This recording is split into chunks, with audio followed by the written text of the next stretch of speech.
We're here in Knoxville, Tennessee. This is a crawl space. It's very common for crawl spaces in this area to have issues similar to what you see here. Over time, fiberglass insulation will begin to fall.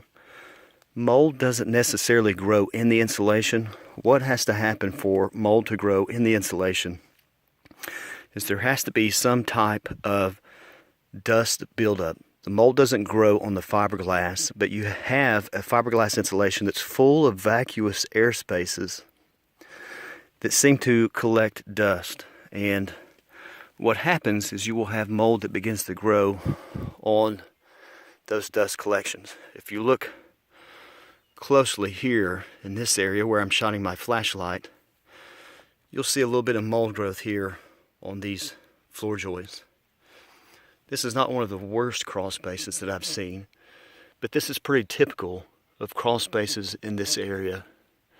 We're in Knoxville, and this is a crawl space that we're inspecting for mold removal. You can see the wood is actually in really good condition. This house is roughly 40 years old. All of the plumbing has been replaced with PEX. The exterior wall has been waterproofed, and there's not really a water intrusion issue in this crawl space. This is mostly a problem with humidity and condensation. Now, evaporation takes place at the same rate as condensation forms. So, as water evaporates from under this barrier, or as humid air moves in through the crawl space vents, we start seeing condensation form on the duct lines and form puddles. Now, moisture we have liquid, solid form, and turns into a vapor form, increasing the humidity in the crawl space, and collects in the insulation. The moisture collects in the insulation and will wick into the floor joist. So the floor joist essentially is a sponge sucking the water out of the insulation. So mold begins to grow. And this is very common, this spotting here on these floor joists.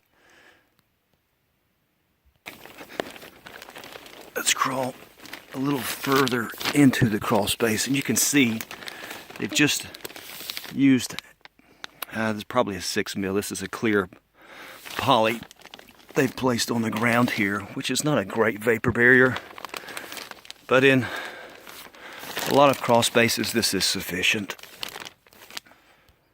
This is something interesting. If you look at this white powdery substance on this girder, it runs from pier to pier in this crawl space. You see a white haze across the top of this girder. It's very common to find mold like this in crawl spaces in this area, mold in crawl spaces in the southeastern region, Knoxville, Chattanooga. This is very common. This is a big no-no for any crawl space. Do not store particle board in your crawl space. Thank you for watching. This is Jeremy with Mold Doctors USA here in Knoxville, Tennessee, specializing in mold removal and waterproofing.